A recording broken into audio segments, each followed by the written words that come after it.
Dimana di segmen ini gua menceritakan kisah-kisah horor pendakian yang bersumber dari kalian. Dan kali ini gue dapat cerita dari seseorang yang bernama Hakim, di mana dia dan teman-temannya mendaki Gunung Ciremai dengan persiapan yang asal-asalan.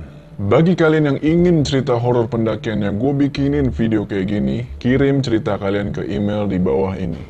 Sebelum kita mulai, seperti biasa, jangan lupa kalian like video ini, dan bagi yang belum subscribe, subscribe channel ini sekarang supaya kalian gak ketinggalan cerita-cerita horor pendakian lainnya. Udah siap ya?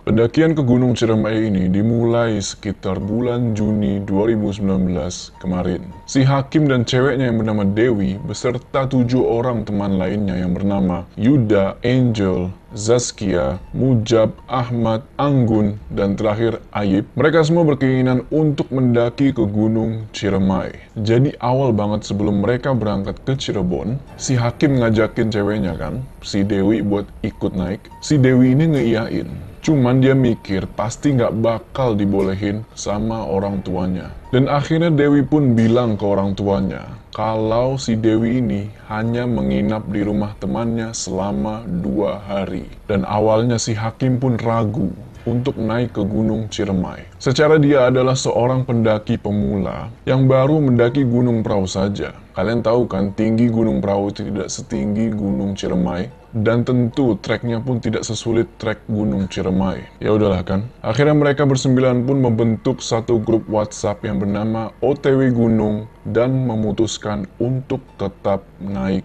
ke Gunung Ciremai. Hari Selasa malam sebelum mereka pergi ke Cirebon, si Hakim pun menyiapkan apa-apa saja yang harus disiapkan. Si Hakim cuma beli madu dan obat-obatan kecil di suatu minimarket. Maklum, dia pemula yang gak tahu apa-apa. Dan dia pun bilang ke orang tuanya kalau dia itu mau mendaki ke Gunung Ciremai. Di situ ibunya si Hakim mukanya itu kayak nggak biasanya itu, kayak ada rasa-rasa cemas ya. Tapi pada akhirnya ibunya itu mengizinkan si Hakim untuk naik gunung. Si Hakim bilang ke ibunya kalau dia harus berangkat sebelum subuh. Karena mereka bersembilan janjian untuk ketemu di Taman Sumber Cirebon jam 7 pagi. Singkat cerita, Hakim pun tidur dan dia bangun pukul 3 pagi. Ketika si Hakim mau naik motornya dan berangkat ke titik kumpul itu, dia lihat ban motornya dua-duanya kempes. Si Hakim coba tanya sama orang rumah, kenapa tuh ban motor bisa kempes? Tapi nggak ada yang tahu. Aneh, motor di dalam rumah, siapa yang iseng ngempesin? Ya sudahlah, akhirnya si Hakim pun pompa lah itu ban motornya kan. Dan dia pergi ke Cirebon sehabis subuh. Dan dia sampai di Cirebon sekitar jam setengah 7 pagi. Sesampainya di Cirebon, si Hakim sarapan. Dan setelah itu dia pergi menjemput temannya yang bernama Yuda di salah satu pesantren di daerah Kaliwadas yang kebetulan sedang liburan saat itu. Tapi si Yuda ini teledor.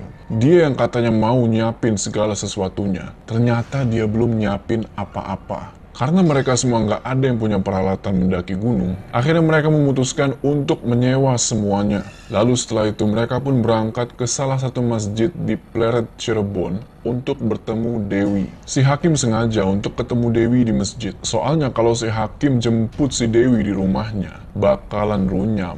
Karena kan si Dewi bilangnya dia mau nginep kan. Lalu si Yuda bilang kalau dia itu harus menjemput Ahmad di rumahnya. Karena yang memegang logistik, makanan, segala macam itu si Ahmad. Pergilah si Yuda kan. Cukup lama si Hakim dan Dewi menunggu si Yuda di Masjid Pleret. Mungkin sekitar 2 jaman.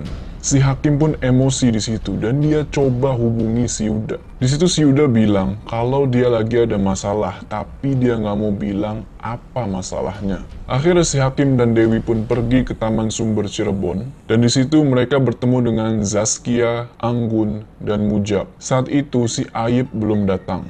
Banyak masalah yang menyertai mereka, bahkan sebelum mereka sampai ke kaki Gunung Ciremai. Mereka saling salah-salahan, karena awalnya janji kumpul dan berangkat jam 7, tapi malah molor dan baru berangkat dari situ jam 2 siang. Setelah peralatan sewaan sudah ada semua dan mereka bersembilan sudah kumpul, mereka pun berangkat ke jalur pendakian Apuy Majalengka. Mereka sampai basecamp Apuy itu asar, sekitar jam setengah 4-an.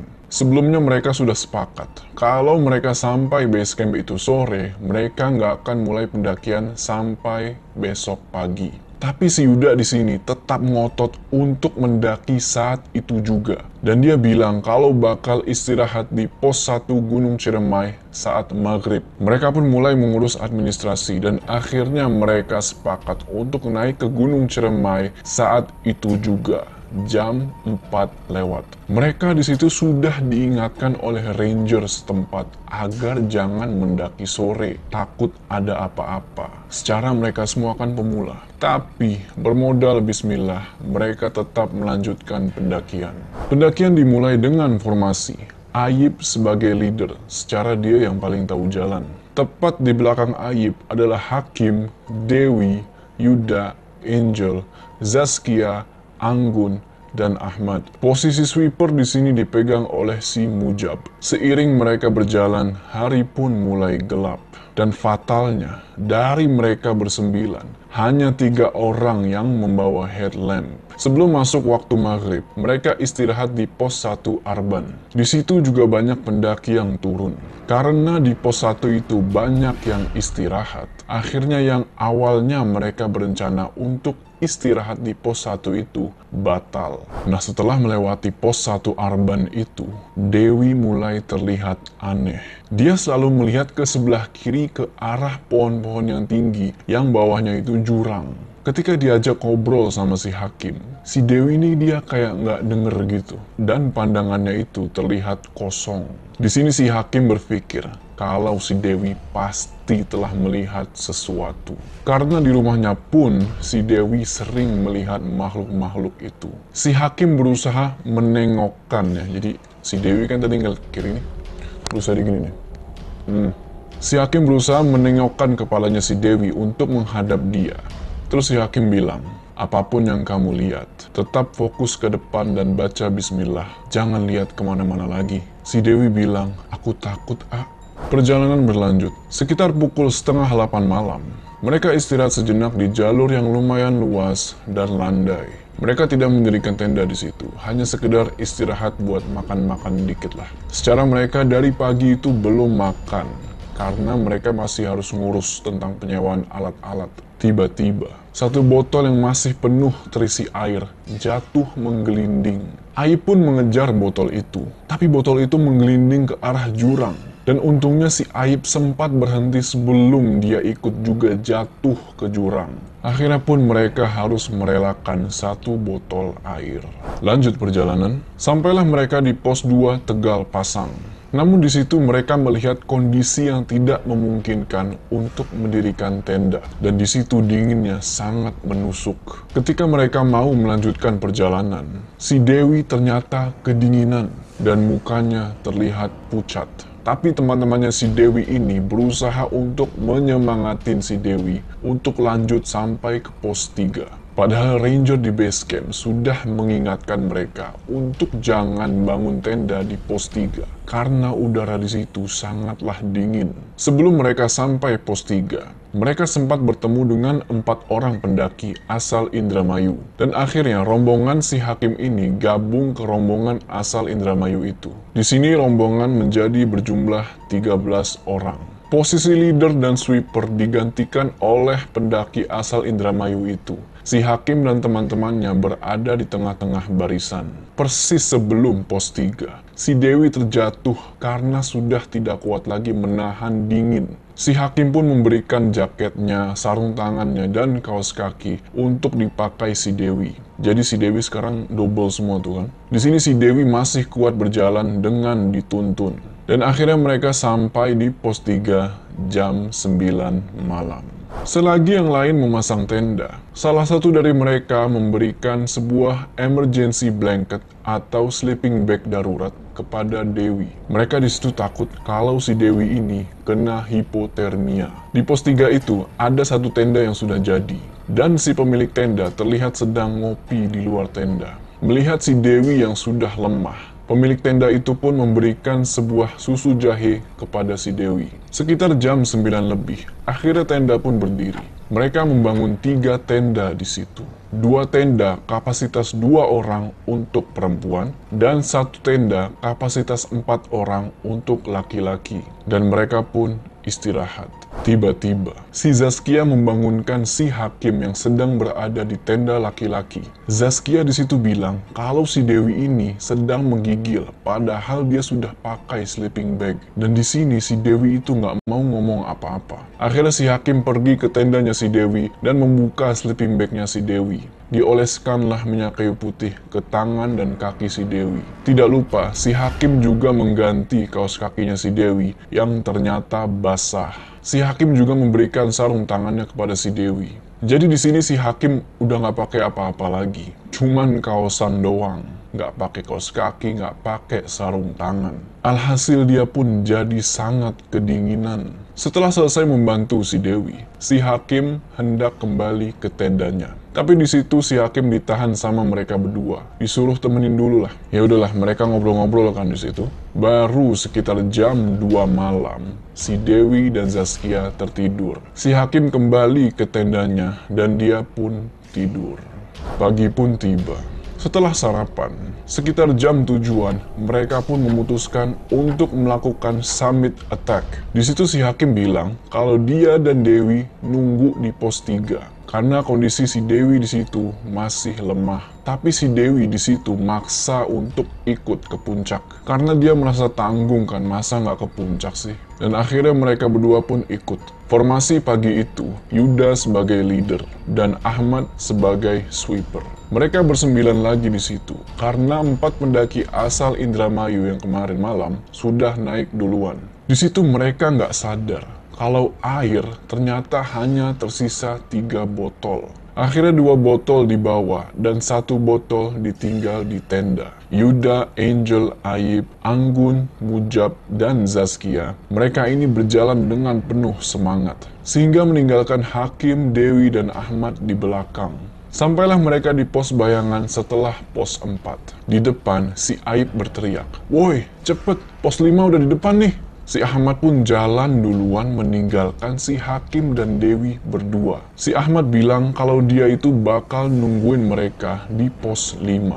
Si Hakim gak bisa jalan cepet di situ karena kondisi Dewi yang masih lemah.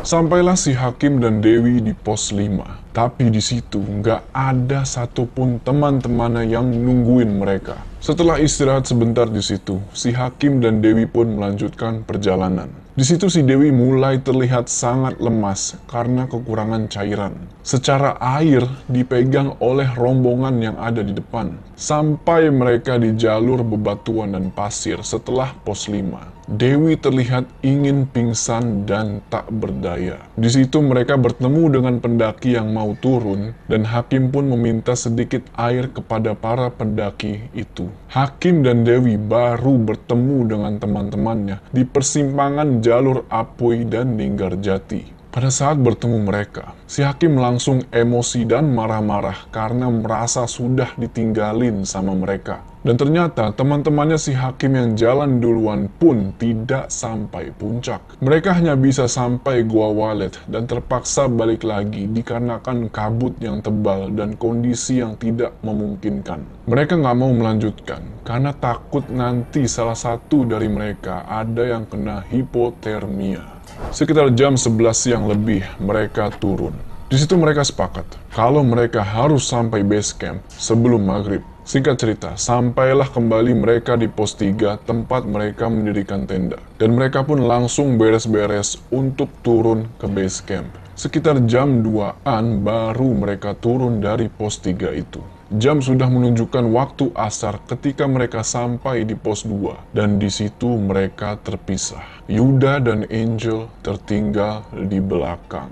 Formasi saat itu nggak karuan. Dewi, Anggun, Zaskia, dan Ahmad itu duluan. Mereka nggak mau istirahat karena mereka takut kalau maghrib belum sampai ke base camp. Hakim, Mujab, dan Aib menunggu Yuda dan Angel di pos 2. Dan akhirnya mereka berdua pun muncul bersama dengan 4 orang pendaki asal Indramayu yang kemarin. Rada lega lah Hakim dan teman-temannya di situ. Setelah pos 2, Hakim, Mujab, dan Aib turun dengan berlari. Dan akhirnya Yuda, Angel, dan 4 pendaki asal Indramayu itu tertinggal lagi di belakang. Tapi di sini Hakim merasa tenang karena Yuda dan Angel bareng sama 4 pendaki asal Indramayu itu. Waktu sudah menunjukkan pukul 5 sore. Dan mereka bertiga belum sampai ke pos 1 Arban. Sebelum pos 1, si Hakim sempat melihat ada pendaki yang kakinya terkilir. Tapi mereka bertiga tidak bisa berhenti. Mereka harus melanjutkan perjalanan. Baru selepas maghrib, sampailah mereka di base camp. Ahmad, Dewi, Anggun, dan Zaskia sudah duluan ada di sana. Namun Yuda, Angel, dan 4 pendaki asal Indramayu itu belum juga kelihatan. Dan ada hal yang aneh di sini. Satu tenda sewaan hilang entah kemana. Padahal waktu beres-beres di pos 3 itu, mereka yakin kalau nggak ada yang ketinggalan. Lalu kira-kira ketika waktu Isya sekitar jam 7 malam, mereka semua dikagetkan dengan ranger yang membawa 1 orang perempuan dengan ditandu. Ternyata itu si Angel. Dia terkena hipotermia di pos 1 Arban.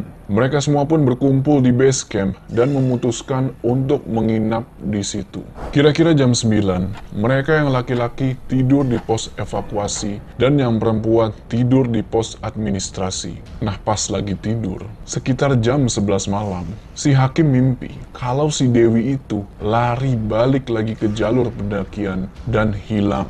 Sontak Hakim terbangun dan dia pun langsung mengecek ke tempat cewek-cewek pada tidur. Untungnya mereka baik-baik saja.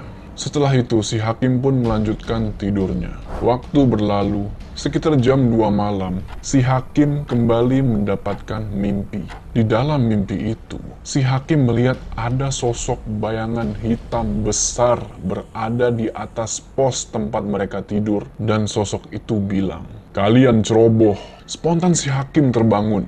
Dia langsung membangunkan si Mujab untuk nemenin dia ke tempat cewek-cewek tidur. Setelah dicek, ternyata mereka baik-baik saja. Pagi pun tiba. Si Hakim bertanya ke si Dewi, "Tadi malam nggak ada yang ganggu kan?" Si Dewi bilang nggak ada. Tapi tadi malam katanya si Dewi dan si Anggun nggak bisa tidur. Karena di situ si Dewi menggigil dan baru bisa tidur sekitar jam 1 malam. Padahal semalam. Si Hakim kan sekitar jam 11-an itu sempat mengecek mereka. Dan mereka itu semua sedang pulas tertidur. Entah apa yang sebenarnya terjadi. Singkat cerita, akhirnya mereka pun sampai ke rumah masing-masing pada hari Jumat. Dan soal tenda yang hilang itu, mereka pun berjanji untuk menggantinya. Si Hakim pun cerita ke si Dewi tentang apa yang dia alami. Karena si Hakim percaya kalau dia share cerita-cerita itu ke grup WA OTW Gunung, nggak bakal ada yang percaya. Dan Dewi akhirnya mengaku kalau pas awal-awal pendakian itu, ingat kan yang si Dewi ngelihat ke kiri terus ngelihat ke arah pepohonan-pohonan tinggi, dia itu di situ seperti melihat ada sosok yang mengintip dari balik pohon. Jadi ini pohon nih. Nah, keesokan harinya di hari Sabtu, si Hakim harus balik ke pesantren di Brebes. Dan dia pun ditelepon sama si Dewi. Kalau si Dewi itu ternyata ada yang ngikutin sampai rumah. Cerita belum selesai sampai di situ. Nah, di hari Minggunya, si Dewi pergi ke tetehnya yang ada di Cirebon kota. Jadi tetehnya si Dewi ini, dia tuh kayak bisa melihat makhluk-makhluk kayak gitu ya. Nah, si tetehnya ini, setiap kali lagi ngobrol sama si Dewi, dia itu selalu memalingkan mukanya. Seakan-akan takut kalau ngelihat si Dewi. Kenapa begitu? Ternyata, si Dewi diikutin sama makhluk yang sangat seram penampilannya. Dan makhluk ini gak mau diajak ngobrol. Akhirnya tetehnya itu menyarankan si Dewi untuk pergi ke seorang kiai di daerah Cirebon. Si Hakim mendengar hal ini, dia menjadi panik. Dan dia niat mau ke Ciremai lagi untuk minta maaf. Tapi tetehnya bilang kalau nggak usah ke sana lagi, banyakin doa aja. Soalnya kalau ke sana lagi, itu malah memperburuk keadaan. Entah apa maksudnya ya. Lalu pergilah Dewi ke kiai yang dimaksud. Dan akhirnya makhluk itu pun bisa diusir setelah didoain lah, kayak diruqyah gitu ya. Dan sampai sekarang si Dewi masih trauma untuk mendaki gunung lagi. Belum selesai. Setelah sekitar 1 minggu, di grup FB pendaki Cirebon, ada yang mengumumkan kalau ada yang menemukan tenda di pos 3, yaitu pos tempat mereka kemarin nginep tuh. Dan tenda itu berlabel nama tempat di mana si Hakim nyewa tenda itu? Bukannya ketika turun, mereka udah beresin semuanya. Allahua'alam deh. Oke teman-teman, gimana tadi ceritanya? Kasih pendapat kalian di komentar ya. Menurut gua, cerita ini banyak memberikan pelajaran ke kita ya. Kalau kita itu harus mempersiapkan sebaik mungkin sebelum mendaki gunung. Bagi kalian yang ingin cerita horor pendakiannya, gue bikinin video kayak gini. Kirim cerita kalian ke email di bawah ini ya. Bagi kalian yang belum like video ini sekarang juga. Dan bagi yang belum subscribe channel ini sekarang supaya kalian gak ketinggalan cerita horor pendakian selanjutnya.